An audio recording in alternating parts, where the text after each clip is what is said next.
Shalom. Pandemi virus COVID-19 belumlah usai dan kita kembali tidak dapat beribadah di gereja. Namun, kita harus tetap bersemangat. Kita harus tetap bersukacita. Dan marilah kita tetap membangun persekutuan dengan saudara-saudara seiman sekalipun harus dilaksanakan secara daring. Kita juga saling memperhatikan bagi mereka yang terdampak pandemi virus COVID-19.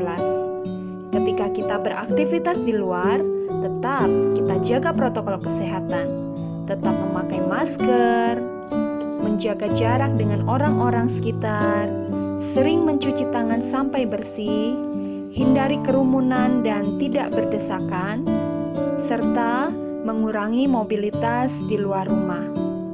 Mari kita kurangi resiko tertular maupun menularkan virus COVID-19. Memutus rantainya adalah tugas kita bersama. Mari kita menjaga, melindungi keluarga kita, melindungi komunitas kita sampai pandemi berakhir dan kita kembali dapat beribadah bersama-sama di gereja. Tuhan Yesus kiranya memberkati dan menyertai kita semua. Amin.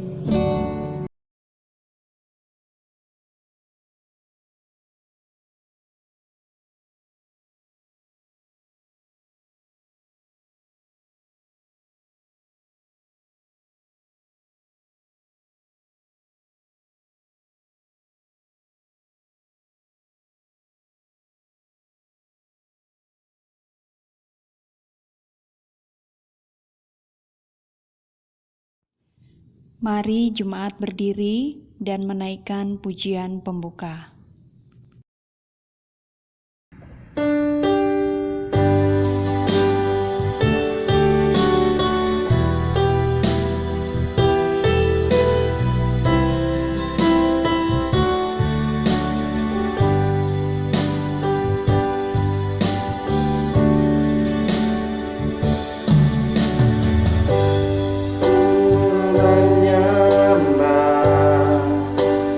Dalam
Jemaat yang dikasihi Tuhan, mari kita membuka ibadah kita di hari ini. Pertolongan kita ialah daripada Tuhan yang menjadikan langit dan bumi. Kasih karunia, rahmat dan damai sejahtera dari Allah Bapa kita dan dari Tuhan kita Yesus Kristus menyertai sidang jemaat sekalian. Amin.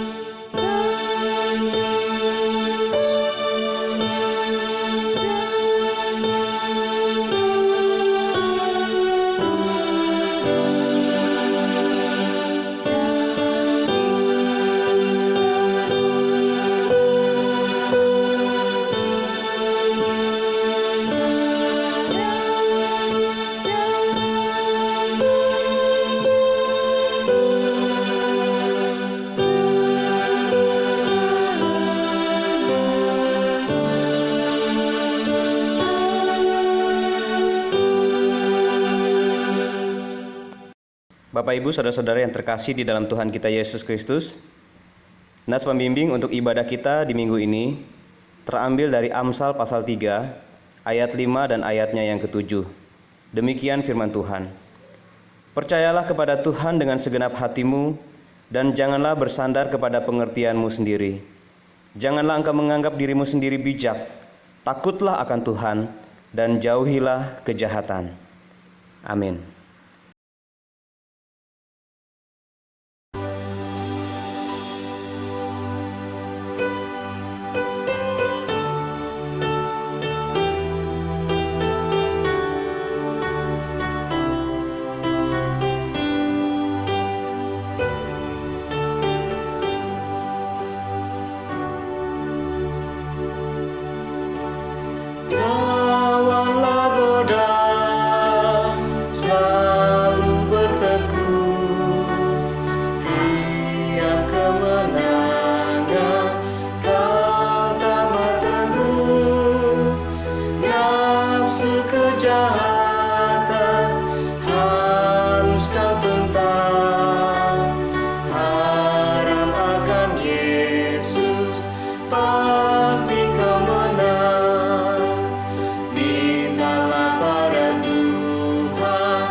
Tinggalkan yang jahat, dosa dicegah, tindakanmu tulus, tiada bercela, junjung kebenaran, hidup dalam terang, harap akan Yesus, pasti kau menang.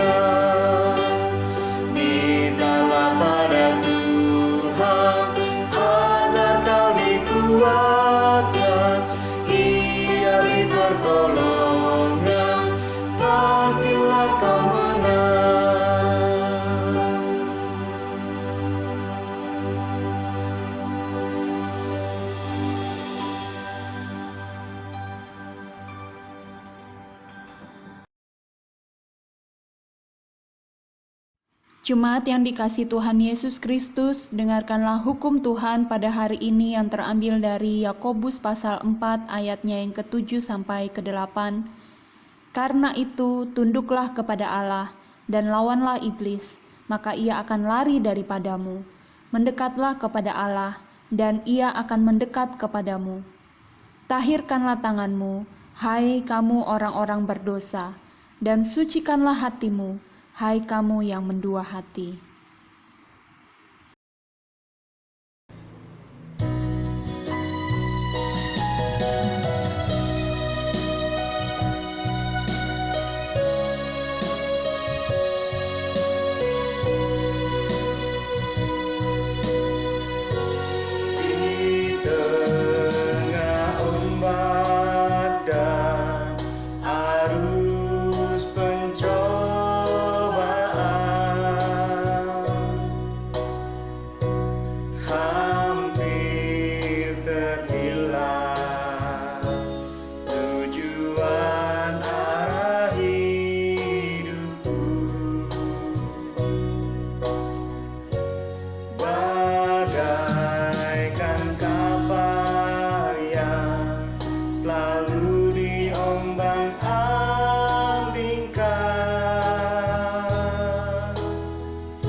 Saudaraku yang terkasih dalam Yesus Kristus, mari kita satu dalam doa. Bapa kami yang ada di sorga, Bapa yang selalu mengerti dan mengenal kehidupan kami.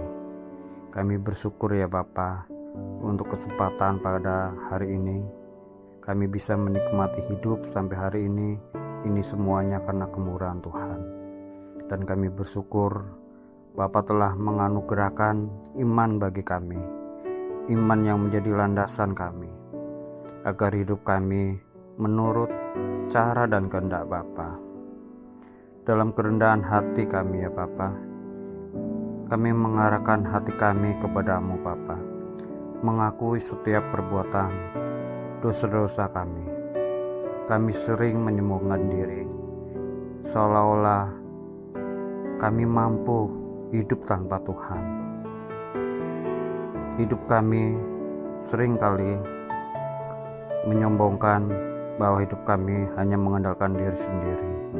Namun kami lupa bahwa Tuhanlah yang berdaulat dalam kehidupan kami.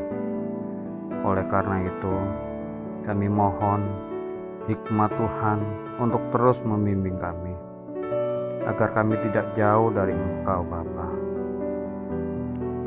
Engkau yang akan melayakan kami menikmati kasih, kemurahan, dan kebaikan Tuhan dalam menjalani kehidupan kami setiap hari.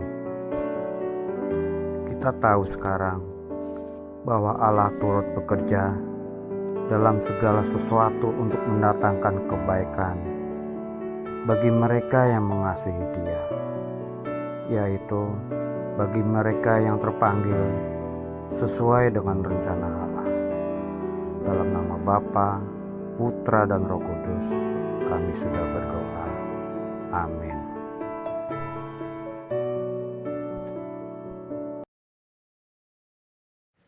Bapak, Ibu, Saudara-saudari yang terkasih di dalam Tuhan kita Yesus Kristus, jika kita telah dengan sungguh-sungguh mengakui dan memohon ampun atas segala dosa dan kesalahan kita kepada Tuhan, maka sekarang dengarkanlah firman Tuhan sebagai berita anugerah bagi kita sekalian yang terambil dari kitab Ratapan pasal 3 ayat 22 sampai ayatnya yang ke-24. Demikian firman Tuhan. Tak berkesudahan kasih setia Tuhan, tak habis-habisnya rahmat-Nya, selalu baru tiap pagi, besar kesetiaan-Mu. Tuhan adalah bagianku, kata jiwaku, oleh sebab itu aku berharap kepadanya. Inilah berita anugerah bagi kita semua. Puji Tuhan. Amin.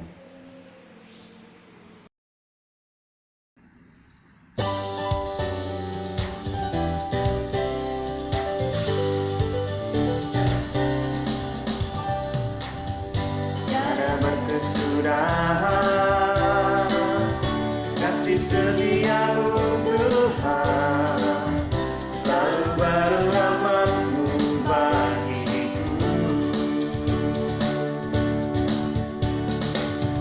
Hari berganti hari,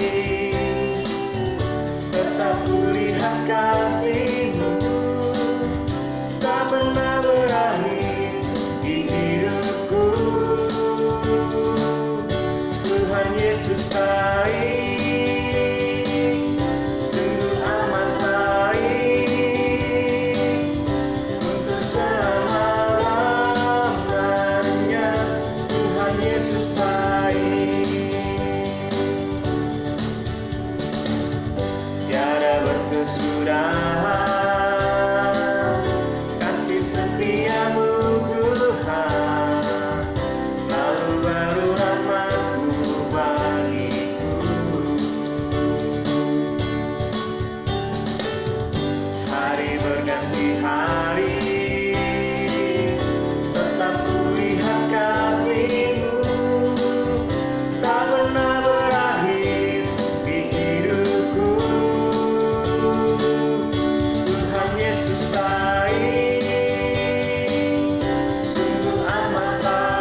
Jemaat Tuhan, dengarkanlah petunjuk hidup baru bagi kita sekalian yang terambil dari Ibrani pasal 10 ayat 26 sampai 27. Demikian firman Tuhan.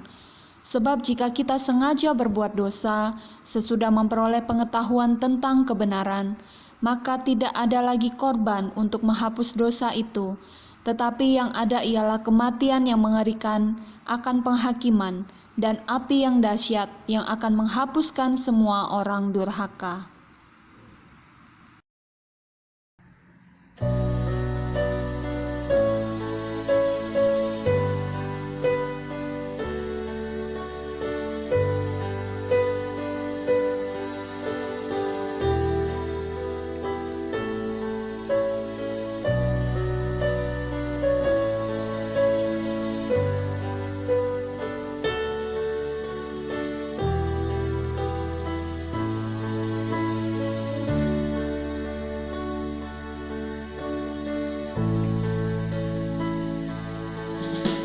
Seperti rusa rindu, sungaimu jiwaku rindu Engkau.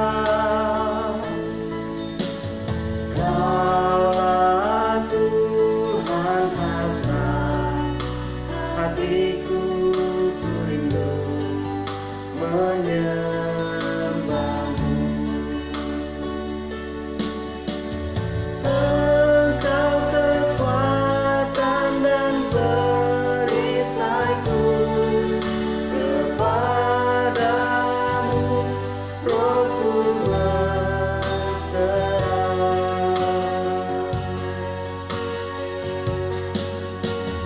Kaulah Tuhan hasrat hatiku, ku rindu menyembahmu. Yesus, Yesus,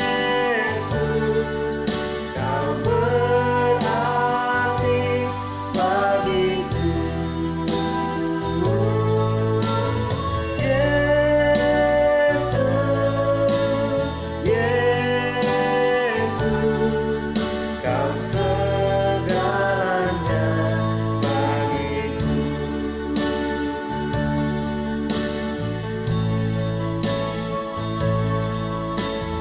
Seperti rusa rindu, sungaimu jiwaku rindu Engkau. Kaulah Tuhan hasrat hatiku, ku rindu menyembahmu. Engkau kekuatan dan perisaiku, kepadamu rohku berserah.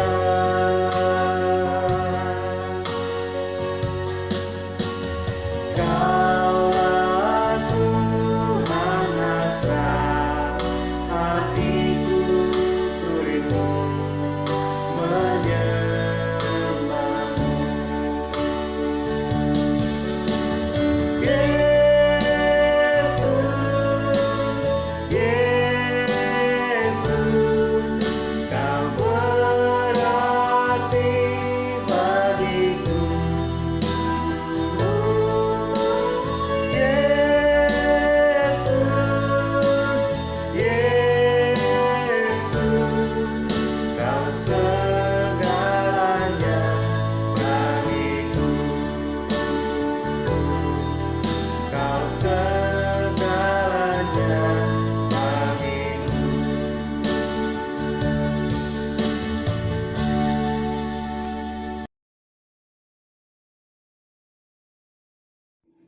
Saudara-saudari sidang jemaat yang dikasihi Tuhan, sebelum kita membaca dan mendengarkan pemberitaan firman Tuhan di minggu ini, kita bersatu memohon pimpinan dan penyertaan Tuhan di dalam doa.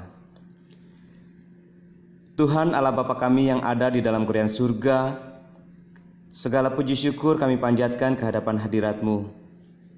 Kami bersyukur di kesempatan di minggu ini kami bisa kembali lagi beribadah, memuji dan memuliakan nama-Mu ya Tuhan. Terima kasih. Saat ini kami akan membaca dan mendengarkan firman-Mu ya Tuhan. Tolonglah bimbing dan sertai kami semua, supaya firman Tuhan yang kami baca dan dengarkan ini bisa kami pahami dan kami lakukan di dalam kehidupan kami. Terima kasih ya Tuhan, kami sudah berdoa. Amin. Shalom, selamat pagi, selamat hari Minggu Bapak Ibu, Saudara-saudari sidang jemaat yang terkasih di dalam Tuhan kita Yesus Kristus. Firman Tuhan yang akan bersama-sama menjadi renungan bagi kita semua di minggu ini adalah akan kita ambil dari Kitab 2 Samuel pasal yang ke-11 ayat 1 sampai ayatnya yang ke-15. Kitab Nabi Samuel yang kedua pasal yang ke-11 ayatnya yang pertama sampai ayatnya yang ke-15. Saya akan membacakan bagian firman Tuhan ini bagi kita semua. 2 Samuel pasal 11 ayat 1 sampai ayatnya yang ke-15. Demikian firman Tuhan. Daud dan Batsheba. Pada pergantian tahun, pada waktu raja-raja biasa maju berperang, maka Daud menyuruh Yoab maju beserta orang-orangnya dan seluruh orang Israel. Mereka memusnahkan Bani Amon dan mengutung dan mengepung kota Raba. Sedang Daud sendiri tinggal di Yerusalem. Sekali peristiwa pada waktu petang, ketika Daud bangun dari tempat pembaringannya, lalu berjalan-jalan di atas soto istana, tampak kepadanya dari atas soto itu seorang perempuan sedang mandi. Perempuan itu sangat elok rupanya.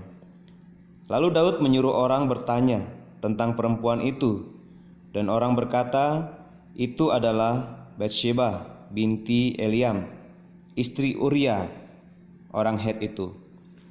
Sesudah itu Daud menyuruh orang mengambil dia. Perempuan itu datang kepadanya, lalu Daud tidur dengan dia. Perempuan itu baru selesai membersihkan diri dari kenajisannya. Kemudian pulanglah perempuan itu ke rumahnya. Lalu mengandunglah perempuan itu dan disuruhnya orang memberitahukan kepada Daud, demikian, aku mengandung. Lalu Daud menyuruh orang kepada Yoab mengatakan, suruhlah Uria, orang Het itu datang kepadaku. Maka Yoab menyuruh Uria menghadap Daud. Ketika Uria masuk menghadap dia, bertanyalah Daud tentang keadaan Yoab dan tentara dan keadaan perang. Kemudian berkatalah Daud kepada Uria, pergilah ke rumahmu dan basuhlah kakimu. Ketika Uria keluar dari istana, maka orang menyusul dia dengan membawa hadiah raja. Tetapi Uria membaringkan diri di depan pintu istana bersama-sama hamba tuannya dan tidak pergi ke rumahnya. Diberitahukanlah kepada Daud demikian. Uria tidak pergi ke rumahnya. Lalu berkatalah Daud kepada Uria, bukankah engkau baru pulang dari perjalanan? Mengapa engkau tidak pergi ke rumahmu? Tetapi Uria berkata kepada Daud, tabut serta orang Israel dan orang Yehuda diam dalam pondok. Juga tuanku Yoab dan hamba-hamba tuanku sendiri berkemah di padang. Masakan aku pulang ke rumahku untuk makan minum dan tidur dengan istriku? Demi hidupmu dan demi nyawamu, aku tak akan melakukan hal itu. Kata Daud kepada Uria, tinggallah hari ini di sini. Besok aku akan melepas engkau pergi. Jadi Uria tinggal di Yerusalem pada hari itu. Keesokan harinya, Daud memanggil dia untuk makan dan minum dengan dia. Dan Daud membuatnya mabuk. Pada waktu malam, keluarlah Uria untuk berbaring tidur di tempat tidurnya bersama-sama hamba-hamba tuannya. Ia tidak pergi ke rumahnya. Paginya Daud menulis surat kepada Yoab dan mengirimkannya dengan perantaraan Uria. Ditulisnya dalam surat itu demikian, tempatkanlah Uria di barisan depan dalam pertempuran yang paling hebat. Kemudian kamu mengundurkan diri daripadanya supaya ia terbunuh mati. Puji Tuhan, sampai sedemikian pembacaan firman. Berbahagialah kiranya setiap kita yang mendengarkan dan memperhatikan firman Tuhan ini dan yang memeliharanya di dalam kehidupannya hari lepas hari. Haleluya. Puji Tuhan. Baik Bapak Ibu, saudara-saudari sidang jemaat yang dikasihi Tuhan, tema pemberitaan firman Tuhan yang akan kita renungkan bersama di minggu ini adalah tentang waspadalah terhadap dosa. Ya, waspadalah terhadap dosa. Bapak Ibu, saudara-saudari sidang jemaat yang dikasihi Tuhan, dalam tema kita di minggu ini kita diajak untuk waspada terhadap dosa. Mengapa kita harus waspada terhadap dosa? Jawabannya adalah karena dosa itu adalah suatu masalah yang sangat serius sekali bagi kehidupan setiap umat manusia. Ya, dosa itu adalah suatu masalah yang sangat serius sekali, lebih serius daripada masalah apapun di dunia ini, termasuk lebih serius daripada masalah pandemi virus COVID-19 yang sedang terjadi saat-saat ini. Kita tahu ya, Bapak Ibu, saudara-saudari yang dikasihi Tuhan, pandemi virus COVID-19 yang terjadi saat ini adalah suatu masalah yang cukup serius yang menjadi pergumulan kita bersama, yang sedang terjadi, yang tidak boleh kita anggap remeh. Mengapa? Karena kita tahu akibat yang ditimbulkannya sungguh-sungguh sangat serius. Karena seperti yang kita ketahui, yang paling fatal akibat dari paparan virus COVID-19 ini adalah bisa mengakibatkan kematian bagi orang-orang yang tidak memiliki daya tahan tubuh yang baik, khususnya orang-orang tua, anak-anak kecil, dan orang-orang yang memiliki penyakit-penyakit bawaan. Sehingga kita tidak boleh menganggap remeh virus ini, khususnya bagi orang-orang yang lemah imunnya. Tetapi Bapak Ibu, saudara-saudari yang dikasihi Tuhan, lebih dari masalah pandemi virus COVID-19 ini, sesungguhnya masalah dosa itu adalah jauh lebih serius lagi. Mengapa? Karena seperti yang kita ketahui bersama, bahwa akibat dosa itu tidaklah main-main. Akibat dosa itu adalah sungguh-sungguh sangat merusak. Merusak apa? Yaitu merusak seluruh segi kehidupan kita. Seperti yang bisa kita lihat dalam kisah kejatuhan Daud dalam teks firman Tuhan di minggu ini. Bahkan jika masalah dosa ini tidak segera diselesaikan, maka akibat dosa yang paling fatal dan yang paling mengerikan itu adalah seseorang bisa mengalami yang namanya kebinasaan kekal. Apa itu kebinasaan kekal? Yaitu suatu keadaan yang lebih mengerikan daripada kematian fisik yang saat-saat ini sedang banyak terjadi. Ya, kematian fisik aja sungguh-sungguh sangat menakutkan bagi kebanyakan kita. Tetapi Bapak Ibu, saudara-saudari yang dikasihi Tuhan, yang namanya kebinasaan ini adalah suatu kematian yang jauh lebih mengerikan daripada kematian secara fisik, di mana orang-orang yang berdosa itu akan binasa dalam penghukuman di neraka yang kekal, yaitu menderita sengsara di dalam kematian yang kekal. Inilah bahaya yang paling mengerikan dari dosa itu, sehingga kita semua diminta untuk mewaspadainya melebihi hal apapun di dalam kehidupan kita ini. Baik Bapak Ibu, saudara-saudari yang dikasihi Tuhan, sekarang hal penting yang menjadi pertanyaan untuk kita bahas bersama saat ini adalah bagaimana caranya kita bisa menang dan terhindar dari dosa ini. Maka dari bagian firman Tuhan yang mengisahkan pengalaman kejatuhan Daud dalam teks bacaan kita di minggu ini, ada beberapa pelajaran penting yang bisa kita ambil supaya kesalahan yang sama tidak terjadi atas kehidupan kita. Yang pertama, hal yang harus kita ingat adalah jangan pernah anggap remeh sifat kelalaian, karena kelalaian itu adalah pintu masuknya dosa. Bapak Ibu, saudara-saudara yang dikasihi Tuhan, kita semua tahu bahwa Raja Daud ini adalah sosok pribadi yang sangat hebat. Dia adalah seorang yang selalu menang dalam banyak peperangan yang dihadapinya. Dan dalam kehidupan rohani, Raja Daud ini adalah seorang yang hidupnya sangat akrab dan dekat dengan Tuhan. Jadi, Raja Daud ini adalah seseorang yang kepribadiannya sangat hebat sekali. Bisa dikatakan dia ini adalah seorang pribadi yang sempurna. Tetapi yang menjadi pertanyaan pentingnya adalah mengapa ya? Mengapa orang seperti ini bisa mengalami kejatuhan ke dalam dosa? Ya, mengapa orang seperti Daud ini bisa mengalami kejatuhan ke dalam dosa? Ya, padahal dia memiliki kehidupan dan juga kepribadian yang cukup sempurna. Maka jawabannya adalah karena kelalaian, ya. Jawabannya adalah karena kelalaian. Kita bisa melihat tentang hal ini di dalam ayat 1 dan 2. Kita bisa melihat di sini karena Daud di sini bersantai-santai, tidak pada tempatnya. Pada saat seharusnya ia sebagai seorang raja harus memimpin rakyatnya untuk pergi berperang, ia malah tinggal dan bersantai-santai di rumahnya. Di sini kita bisa melihat bahwa Daud mulai kendor dan mulai lalai dalam hal menjalankan tanggung jawabnya sebagai seorang raja yang seharusnya berperang pada saat itu. Itu kita bisa lihat tadi di dalam ayat 1 dan ayatnya yang kedua. Maka apa akibatnya? Seperti yang bisa kita baca di dalam bagian firman Tuhan ini, ketika diperhadapkan dengan sebuah godaan, Raja Daud menjadi tidak siap karena kelalaiannya. Sehingga apa yang terjadi? Kejatuhan yang fatal pun terjadi atas kehidupan Daud ini. Daud jatuh ke dalam dosa perzinahan dengan Batsyeba. Kelalaian. Tentang hal ini sudah dengan tegas diingatkan oleh firman Tuhan dalam 1 Korintus pasal 10 ayat 12 yang berkata demikian.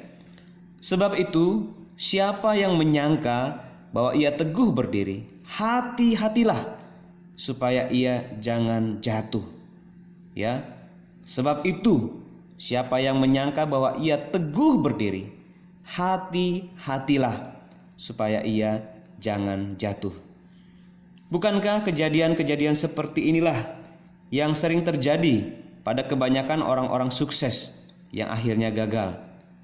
Yaitu kebanyakan mereka mulai lalai, kendor, dan mulai bersantai-santai. Kapan? Yaitu setelah mereka mencapai kesuksesan di dalam kehidupannya. Mereka memang telah berhasil, tetapi ketika sifat kelalaian ini mulai muncul dalam kehidupan mereka, maka inilah yang secara perlahan melemahkan kehidupan mereka dan akhirnya membuat mereka dengan mudahnya dikalahkan oleh godaan-godaan dosa. Dan ketika dosa sudah masuk dalam hidup mereka, dosa itu mulai menghancurkan kehidupan orang-orang tersebut. Inilah yang harus kita waspadai. Jangan sampai hal yang serupa ini terjadi dalam kehidupan kita juga. Jangan sampai kemenangan yang sudah kita capai hancur karena kelalaian kita sendiri. Bersantai-santai boleh, ya. Bersantai-santai itu bukan masalah, tetapi kita harus tahu tempat dan kapan waktu yang tepat, ya, untuk kita istirahat dan juga santai. Kita harus selalu waspada dan berjaga-jaga. Mengapa? Karena iblis itu dengan godaan-godaannya akan selalu mengincar kita. Kita tidak tahu kapan saat itu datang. Jadi kita harus selalu waspada. Inilah hal yang pertama yang bisa kita pelajari dari bagian firman Tuhan ini, ya. Jangan pernah menganggap remeh sifat kelalaian. Karena kelalaian itu adalah pintu bagi masuknya dosa yang bisa menghancurkan kehidupan setiap kita. Yang berikutnya, yang kedua, Bapak Ibu Saudara yang dikasihi Tuhan, hal penting yang harus kita ketahui dari bagian firman Tuhan ini adalah jangan simpan atau sembunyikan dosa, ya. Jangan simpan atau sembunyikan dosa. Dosa itu harus segera diakui, diselesaikan, dan harus segera dibereskan. Inilah sikap yang benar terhadap dosa itu. Jatuh ke dalam perbuatan dosa itu memang sangat memalukan dan menjijikkan. Tetapi berusaha menutupi dan menyembunyikan dosa seperti yang Daud lakukan dalam kisah ini hanya akan membuat dosa semakin merusak kehidupan kita. Dosa yang tidak segera diselesaikan akan menjadi seperti bola salju yang jika terus-menerus dibiarkan, maka semakin lama akan semakin melahirkan dosa lain yang lebih besar. Dalam Amsal pasal 28 ayat 13 sampai ayat yang ke-14 firman Tuhan berkata demikian. Siapa menyembunyikan pelanggarannya tidak akan beruntung, tetapi siapa mengakuinya dan meninggalkannya akan disayangi. Berbahagialah orang yang senantiasa takut akan Tuhan, tetapi orang yang mengeraskan hatinya akan jatuh ke dalam malapetaka.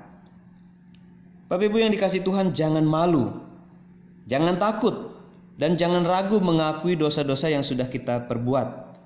Mengapa? Karena yang pertama, itu pasti jauh lebih baik daripada membiarkan dosa tetap tinggal dan akhirnya menghancurkan kehidupan kita. Ya, lebih baik kita mengakui dosa daripada kita membiarkannya terus tetap tinggal di dalam kehidupan kita, tetapi dosa itu menghancurkan kehidupan kita. Inilah kenapa kita harus mengakui dosa kita dengan segera. Yang kedua, tahukah kita dalam kitab Nabi Yesaya pasal 59 ayat 1 sampai ayat yang kedua, firman Tuhan berkata begini, sesungguhnya tangan Tuhan itu tidak kurang panjang untuk menyelamatkan, dan pendengarannya tidak kurang tajam untuk mendengar. Tetapi yang merupakan pemisah antara kamu dan Allahmu ialah segala kejahatanmu, dan yang membuat dia menyembunyikan diri terhadap kamu sehingga ia tidak mendengar ialah segala dosamu. Artinya apa? Sekali lagi, kita sendirilah yang rugi jika kita tidak segera mengakui dan membereskan dosa itu dari kehidupan kita. Kita akan semakin jauh dari Tuhan yang adalah sang sumber segala kehidupan yang baik. Dan sebaliknya, kita akan semakin dekat dengan iblis yang hanya akan menyeret kita ke dalam kehancuran dan kebinasaan yang kekal. Tentu kita tidak menginginkan hal ini terjadi atas kehidupan kita. Seperti apa yang bisa kita lihat dalam cerita kejatuhan Daud ini. Kita bisa melihat di sini, dosa terus berbuah dosa. Dari berbuat dosa perzinahan karena tidak segera sadar dan bertobat, akhirnya sampai kepada dosa pembunuhan. Hanya ketika Tuhan memperingatkan dan menyadarkan Daud melalui Nabi Natanlah, maka akhirnya Daud sadar dan bertobat. Dan setelah pertobatannya itulah baru pemulihan pun terjadi. Ini adalah hal penting yang menjadi perhatian kita. Ayat yang cukup kita kenal dalam 1 Yohanes pasal 1 ayat 9 berkata, jika kita mengaku dosa kita, maka ia adalah setia dan adil, sehingga ia akan mengampuni segala dosa kita dan menyucikan kita dari segala kejahatan. Jadi sekali lagi Bapak Ibu Saudara dikasihi Tuhan, hal penting kedua yang harus kita waspadai terhadap dosa ini adalah jangan simpan atau sembunyikan dosa. Dosa itu harus segera diakui, diselesaikan, dan harus segera dibereskan. Inilah sikap yang benar terhadap dosa itu. Yang terakhir Bapak Ibu yang dikasihi Tuhan, yang ketiga, yang penting yang harus kita lakukan dalam menghadapi godaan dosa itu agar kita tidak jatuh ke dalamnya adalah peliharalah sifat kerendahan hati. Karena sifat kerendahan hati itulah kunci kemenangan kita. Ya, peliharalah sifat kerendahan hati. Karena sifat kerendahan hati ini adalah kunci bagi kemenangan kita. Dalam Amsal pasal 16 ayat 8 dan ayat 20 dikatakan demikian. Kecongkakan mendahului kehancuran dan tinggi hati mendahului kejatuhan. Tetapi siapa memperhatikan firman akan mendapat kebaikan, dan berbahagialah orang yang percaya kepada Tuhan. Bapak Ibu saudara-saudari yang dikasihi Tuhan, satu-satunya cara agar kita bisa menang terhadap dosa adalah dengan cara menaklukkan diri kita sepenuhnya kepada Allah dan berpihak sepenuhnya kepada Allah. Dalam Yakobus pasal 4 ayat 6 sampai ayat 7 firman Tuhan berkata, tetapi kasih karunia yang dianugerahkannya kepada kita lebih besar daripada itu.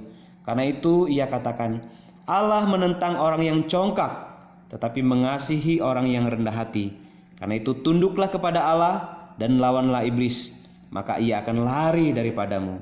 Inilah kunci kehidupan yang akan bisa membawa kita kepada kemenangan dan menolong kita hidup dalam kerendahan hati. Menolong kita untuk bisa tetap bertahan, ya. Inilah kunci kehidupan yang akan bisa membawa kita kepada kemenangan dan menolong kita untuk bisa tetap bertahan di dalam kemenangan yang sudah kita dapatkan. Karena itu, tetaplah hidup dalam kerendahan hati sekalipun kita sudah berada di atas puncak kesuksesan hidup kita.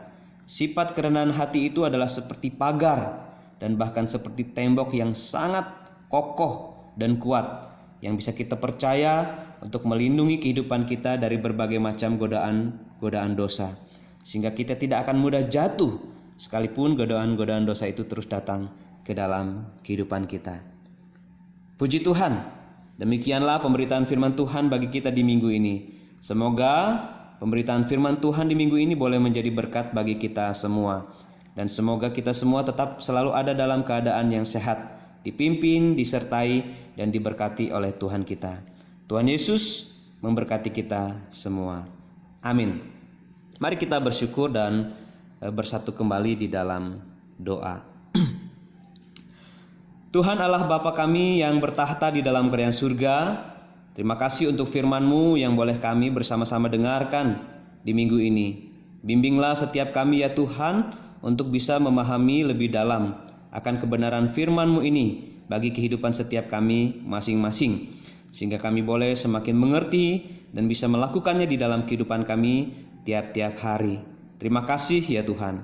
Kami berdoa dan bersyukur untuk firman-Mu hari ini. Di kesempatan saat ini kami juga terus berdoa bagi situasi yang sedang terjadi saat ini di dalam kehidupan kami, gereja-Mu, dan bangsa kami saat ini ya Tuhan. Pandemi virus COVID-19 yang masih terus terjadi saat ini membuat kami tidak bisa berbakti dan beribadah secara bersama-sama di rumah kudus-Mu seperti biasanya yang telah kami lakukan. Tetapi kami berdoa, sekalipun kebaktian dan ibadah yang kami lakukan ini berlangsung secara online, tetapi kami percaya ya Tuhan, Tuhan Engkau tetap berkenan hadir dan memberkati setiap ibadah-ibadah yang kami adakan dari rumah kami masing-masing ini. Terima kasih Tuhan. Kami juga terus berdoa, kiranya pandemi virus COVID-19 ini bisa segera berakhir. Kami hanya berserah kepada belas kasihan Engkau saja ya Tuhan. Tolonglah kami semua. Ampuni jika ada hal yang tidak berkenan di hadapan Engkau ya Tuhan, sehingga anugerah-Mu boleh menjadi bagian di dalam kehidupan kami.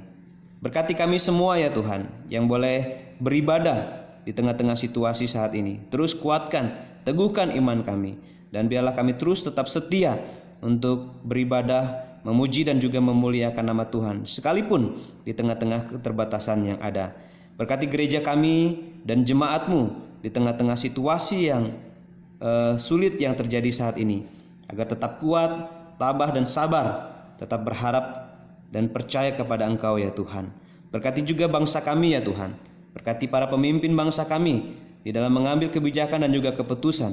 Biarlah apa yang mereka putuskan itu semua lahir adalah oleh karena hikmat dan juga pimpinan Tuhan. Masyarakat diberkati, tetap bersatu dan hidup dalam kedamaian.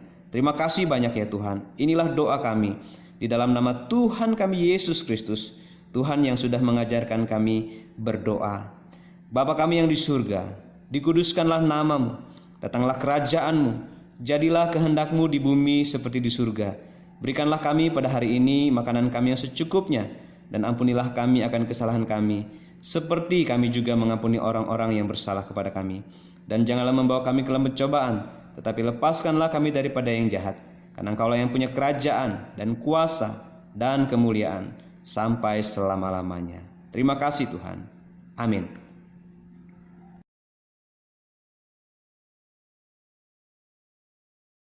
Jemaat yang dikasihi Tuhan Yesus Kristus, marilah kita bangkit berdiri bersama dengan gereja dari segala abad dan tempat. Marilah kita mengikrarkan pengakuan iman percaya kita sesuai dengan pengakuan iman rasuli dengan berkata, Aku percaya kepada Allah, Bapa yang Maha Kuasa, Khalik langit dan bumi, dan kepada Yesus Kristus anaknya yang tunggal Tuhan kita, yang dikandung dari Roh Kudus, lahir dari anak darah Maria, yang menderita di bawah pemerintahan Pontius Pilatus, disalibkan, mati dan dikuburkan, turun ke dalam kerajaan maut. Pada hari yang ketiga, bangkit pula dari antara orang mati, naik ke surga, duduk di sebelah kanan Allah, Bapa yang Maha Kuasa, dan akan datang dari sana untuk menghakimi orang yang hidup dan yang mati. Aku percaya kepada Roh Kudus, gereja yang kudus dan am, persekutuan orang kudus, pengampunan dosa, kebangkitan orang mati dan hidup yang kekal. Amin.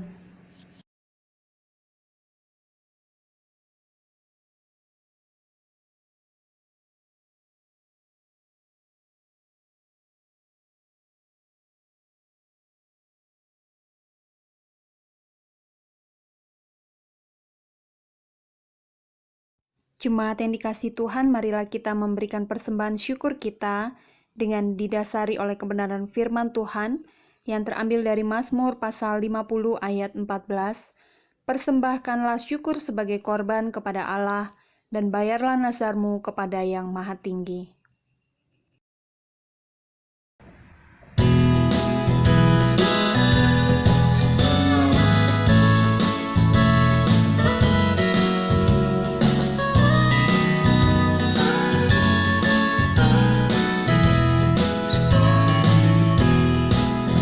Tuhan menetapkan langkah-langkah orang yang hidupnya berkenan kepadanya. Apabila ia jatuh, tak sampai tergeletak, sebab Tuhan menopang tangannya.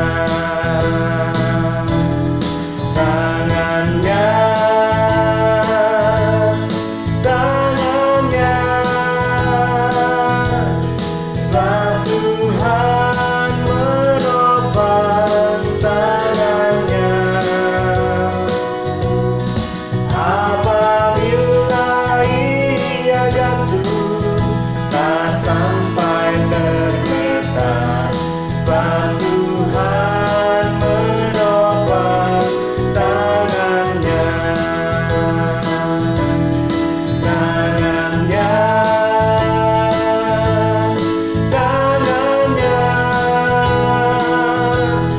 Sebab Tuhan menopang tangannya. Apabila ia jatuh, tak sampai tergeletak, sebab Tuhan menopang tangannya.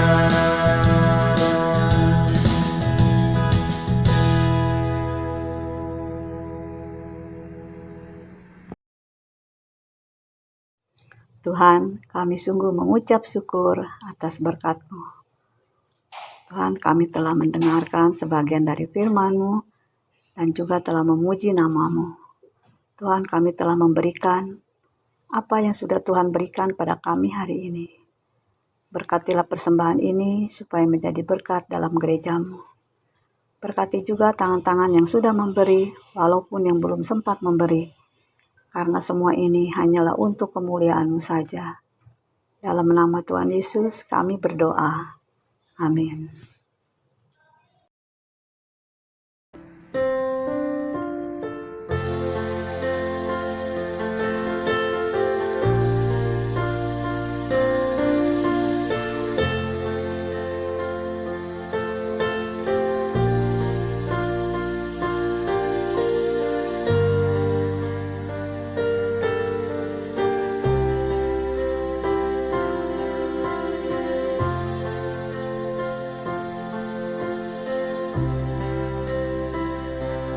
Yesus, Kau kebenaran yang menyelamatkanku. Kau memberikanku hidup dan pengharapan.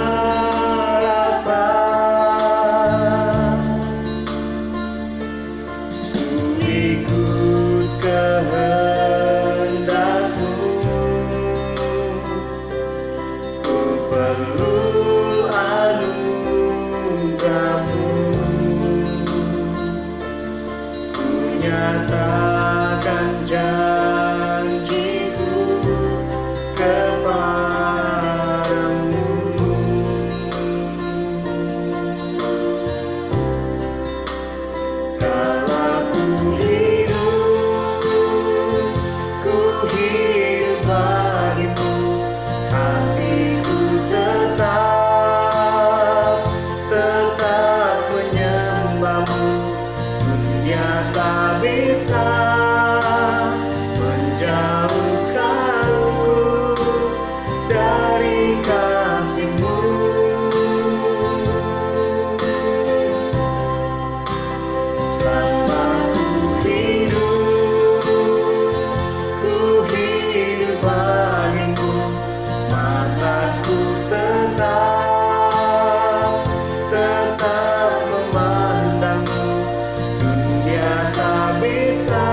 Jemaat yang dikasihi Tuhan, mari kita mengakhiri ibadah kita di hari ini dan marilah kita menerima berkat Tuhan. Tuhan memberkati engkau dan melindungi engkau. Tuhan menyinari engkau dengan wajah-Nya dan memberi engkau kasih karunia. Tuhan menghadapkan wajah-Nya kepadamu dan memberi engkau damai sejahtera. Amin.